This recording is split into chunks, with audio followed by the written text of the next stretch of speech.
Hi, I am going to give you an update.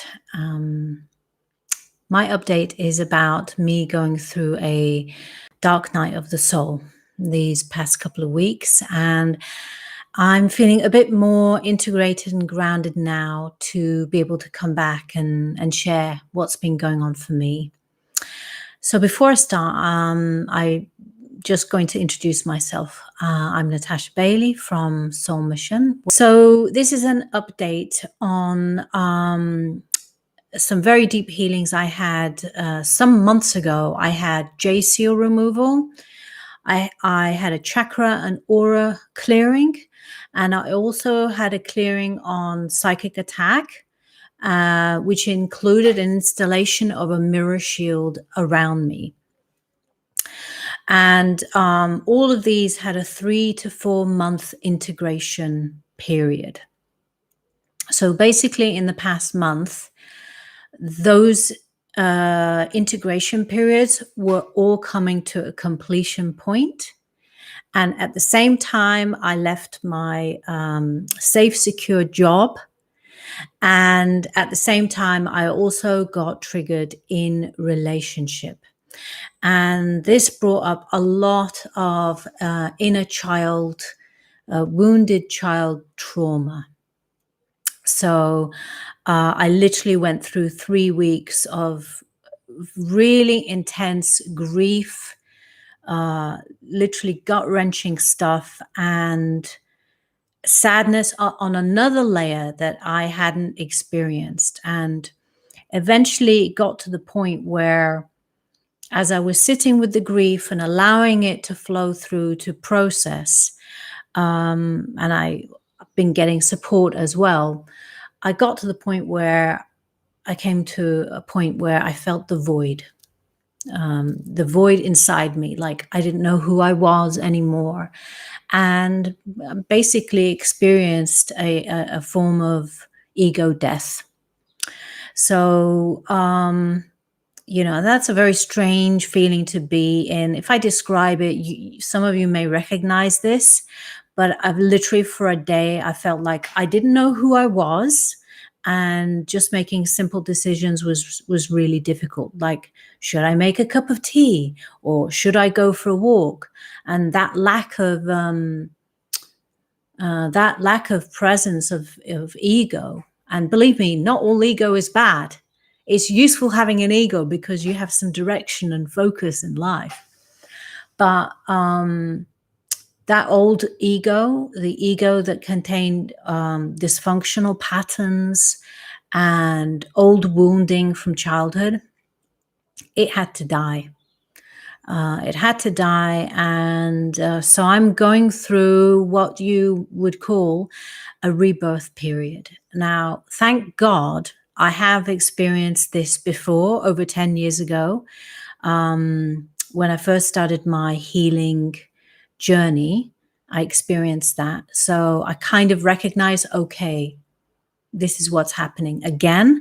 And I didn't freak out so much about it this time, but it was still extremely painful, very uncomfortable. And I absolutely did get support, as any good healer.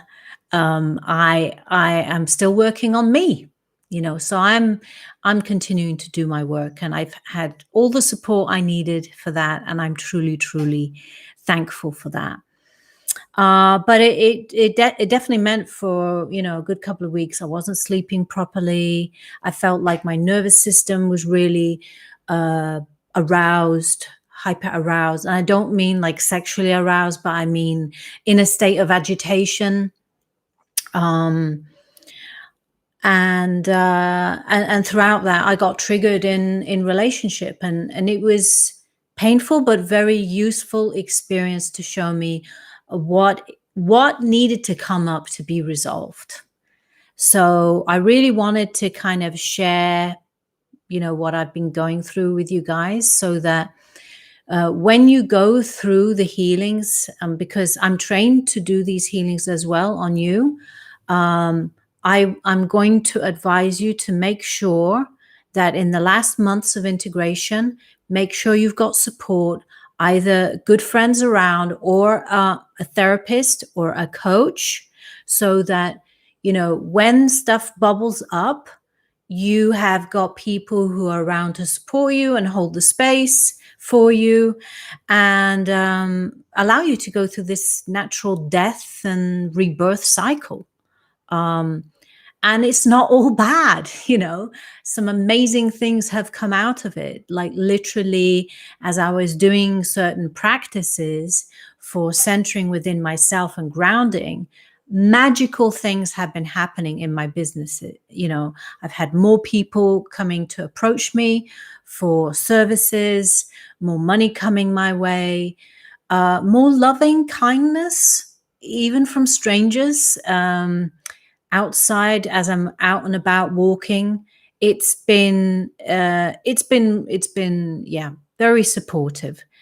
And basically, it brought up that I need to do some more work on my insecure relationship attachment style. So, you know, I still have some childhood trauma to work on, and because of a insecure attachment to my parents, they weren't being very regular and consistent with me. That has kind of translated into me feeling a bit insecure and irregular in my relationships.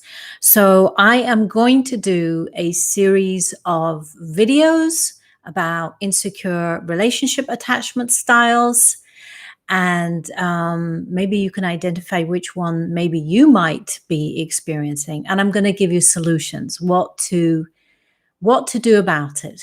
And I'm doing those practices, and I'm going to be sharing what they are, because this is all resolvable.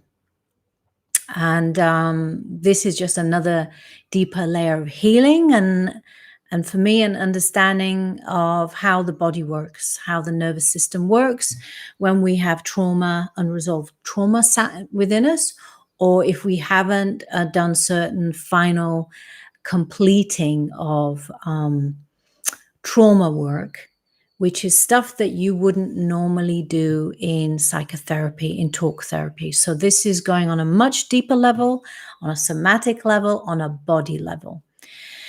So yeah, I'm just I'm just coming through the tail end of it.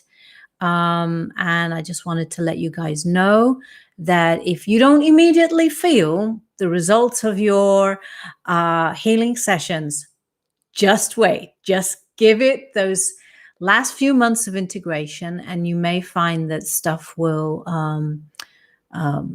pop up. Okay, well, I am going to sign off on this video for now. I am wishing you so much love and light, and wishing you joy on this day.